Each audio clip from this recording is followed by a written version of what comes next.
Back to mom and baby care tips. ఇవాళ video వచ్చేసి ఏంటంటే సిజేరియన్ డెలివరీ అయిన వాళ్ళు భర్తతో కలయిక అనేది ఎప్పటి నుంచి జరపవచ్చు, ఎప్పటి నుంచి జరిపితే సేఫ్.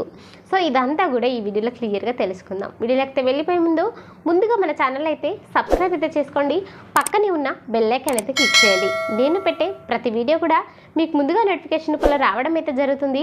ఏదైనా సందేహాలు ఉంటే కింద కామెంట్ చేయండి, తప్పకుండా నేను మీకు రిప్లై ఇస్తాను. ఇక వీడియోలోకి అయితే డెలివరీ తర్వాత అంటే సిజేరియన్ డెలివరీ తర్వాత సో హస్బెండ్తో కలయిక అనేది ఎప్పటి నుంచి జరగవచ్చు అనేది ఒక సందేహం అయితే ఉంటుంది.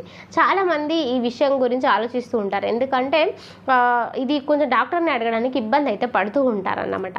సో నార్మల్గా సిజేరియన్ డెలివరీ తర్వాత కొంచెం ఇబ్బంది అయితే ఉంటుందన్నమాట. అంటే మనకి నార్మల్గా అయ్యేది ఏంటి, బ్లీడింగ్ అవుతూ ఉంటుందన్నమాట. సో ఒక 3-4 డేస్ రెడ్ కలర్ బ్లీడింగ్, ఆ తర్వాత కొంచెం పింకిష్ కలర్, బ్రౌన్ కలర్, ఇలా కొంచెం రోజులు గడుస్తూ ఉంటే ఈ బ్లీడింగ్ అనేది దాదాపుగా ఒక 1 మంత్ వరకు అయితే 1 మంత్ వరకు కానీ 1.5 మంత్ వరకు అయితే ఉంటుందన్నమాట.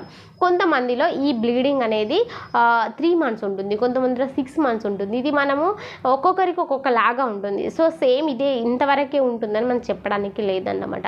సో ఈ బ్లీడింగ్ అనేది ఒకవేళ మీకు తగ్గిపోయిన తర్వాత మనకి సిజేరియన్ డెలివరీలో స్టిచ్చెస్ అనేవి 2 భాగాలకు వేస్తారన్నమాట. ఒకటి పై పొట్టకు వేస్తారు, ఇంకొకటి గర్భాశయానికి వేస్తారన్నమాట.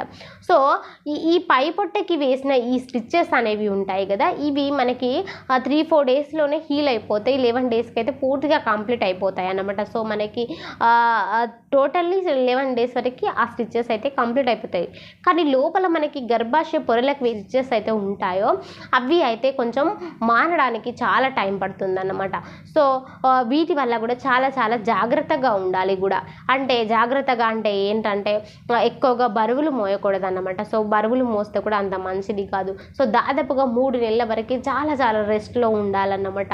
ఒక 1 మంత్ తర్వాత చిన్నగా మెల్లమెల్లగా వాకింగ్ అయితే చేసుకోండి, కానీ పెద్ద బరువులు మోయడం, లేకపోతే మీ ఇంట్లో పెద్ద పిల్లలు ఉంటే వాళ్ళని ఎత్తుకోవడం కానీ అట్లాంటివి చెయ్యొద్దు.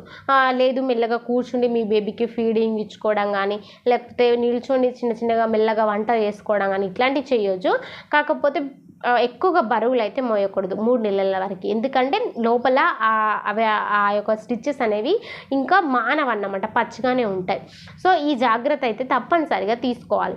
సో దీంతో పాటు ఏంటంటే డెలివరీ తర్వాత చాలా చేంజెస్ వస్తూ ఉంటాయి. అంటే ప్రెగ్నెన్సీ కంటే కూడా డెలివరీ తర్వాత చాలా ఇబ్బందులు వస్తాయి, ఎందుకంటే బేబీ ఉంటుంది.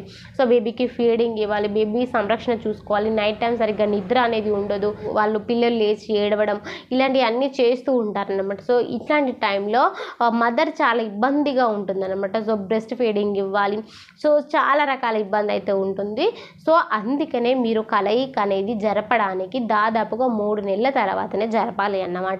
సో చాలామంది 6 మంత్స్ వరకు కూడా చూడొచ్చు అట కదా అక్క, 6 మంత్స్ వరకు కలయిక అనేది చేయొద్దు అంటున్నారు కదా. అంటే సో 6 మంత్స్ వరకు అవసరం లేదు, 3 మంత్స్ వరకు అయితే ఓకే బెటర్ అన్నమాట. సో 3 మంత్స్ వరకు మీ బాడీ కూడా కంట్రోల్ అవుతుంది. అండ్ మీ బాడీ కూడా ఏంటంటే మనకి సిజేరియన్ డెలివరీ తర్వాత ఏమవుతుంది అంటే మనకి ఆల్రెడీ 9 నెలలు బేబీ కడుపులో ఉంటుంది కాబట్టి ఆ గర్భాశయం అనేది ఇలా కొంచెం వ్యాకోచించి ఉంటుంది అన్నమాట. సో ఇది మళ్ళీ యథావిధికి వచ్చి మళ్ళీ దగ్గరికి వచ్చి బాల్లాగా కావాలి అంటే టైం పడుతుంది. సో ఇది దాదాపు 3 నెలలు టైం పడుతుంది అన్నమాట. సో ఇది అలా కావాలి. అలాగే వెజినా కూడా మనకి కొంచెం విచ్చుకొని ఉంటుంది. సో అప్పుడు కూడా కొంచెం మంచిది కాదు, ఇన్ఫెక్షన్స్ వస్తూ ఉంటాయి, సో బ్లీడింగ్ అవుతూ ఉంటుంది. సో ఇవన్నీ ప్రాబ్లమ్స్ ఉంటాయి కాబట్టి మీరు ఇప్పుడే వెంటనే కలయిక అనేది జరపకపోవడమే బెటర్. మీకు బ్లీడింగ్ తగ్గిపోయి ఓకే మీరు అన్ని రకాలుగా బెటర్గా ఉన్నారు, ఒక బేబీ సంరక్షణలో కూడా పర్ఫెక్ట్గా ఉన్నారు అంటే మీకు 3 నెలల తర్వాత ఏమవుతుందంటే బేబీ కూడా మనకు ఒక టైమింగ్ అనేది ఇస్తుంది, ఏ టైంలో నిద్రపోతుంది ఏంటి అనేది ఉంటుందన్నమాట. సో ఆ టైమింగ్స్ ప్రకారంగా కూడా మనం మైండ్ని సెట్ చేసుకోవచ్చు. సో మనకు ఆ టైంకి బ్లీడింగ్ తగ్గిపోతుంది, లోపల ఉన్న పెయిన్స్ కూడా తగ్గిపోతాయి, బాడీ పెయిన్స్ కూడా తగ్గిపోతాయి, అండ్ స్టిచెస్ పెయిన్స్ కూడా తగ్గిపోతాయి. సో ఆ తర్వాత మీరు ఎప్పుడైతే చెకప్కి వెళ్తారో వెళ్ళిన తర్వాత ఒకసారి డాక్టర్ని అడిగి కలయిక అనేది జరపాలా లేదని తెలుసుకొని కలయిక అనేది జరపవచ్చు అన్నమాట. సో కానీ చాలామంది 6 మంత్స్ అంటున్నారు, 6 మంత్స్కు అవసరం కూడా ఏం లేదు. మంచి హెల్తీ డైట్ కూడా మెయింటైన్ చేయండి, స్టిచ్ మానడానికి ఎక్కువగా వాటర్ తాగండి.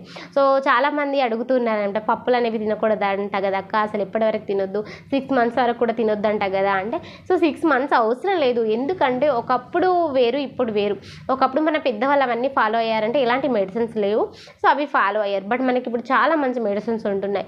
సో మనకి స్టిచెస్ తొందరగా హీల్ అవ్వడానికి చాలా ఉన్నాయి. సో ఆ స్టిచెస్ మానడానికి మీరు జాగ్రత్తలు అయితే తీసుకోవాలి. అంటే అక్కడ ఇన్ఫెక్షన్ రాకుండా పొడిగా ఉంచుకోవడం అట్లాంటివి మీరు చేసి స్టిచెస్ని త్వరగా మాన్చుకోవాలి. మెడిసిన్ రెగ్యులర్గా వాడుతూ ఉంటే మీకు స్టిచెస్ ఆటోమేటిక్గా తగ్గిపోతాయి. సో మీరు తీసుకునే ఫుడ్ కూడా చాలా మంచిది. ఎందుకంటే బేబీకి కూడా మీ ఫీడింగ్ ద్వారా వెళ్తుంది కాబట్టి మీరు మంచి డైట్ మెయింటైన్ చేస్తేనే బేబీకి ఆ ఫీడింగ్ ద్వారా వెళ్ళి బేబీ ఎదుగుదల కూడా బాగుంటుంది.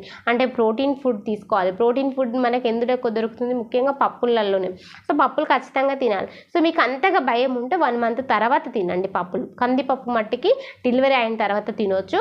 అంటే డెలివరీ అయిన 11 days నుంచి కందిపప్పు తినొచ్చు. మిగతా పప్పులు పెసరపప్పు ఇంకా వేరే పప్పులు ఉంటాయి కదా, అవన్నీ కూడా 1 month తర్వాత తినొచ్చు. మంచిగా వాటర్ తాగండి. పెద్దవాళ్ళు వాటర్ తాగొద్దు అని చెప్తారు, కానీ వాటర్ తాగితేనే అది మీకు మంచిది, బేబీకి మంచిది, మీ యొక్క స్టిచెస్ హీల్ అవ్వడానికి కూడా చాలా హెల్ప్ అవుతుంది. సో ఇవన్నీ మీకు బెటర్గా ఉంది అనుకున్న తర్వాతనే మీరు కలయిక అనేది జరపవచ్చు.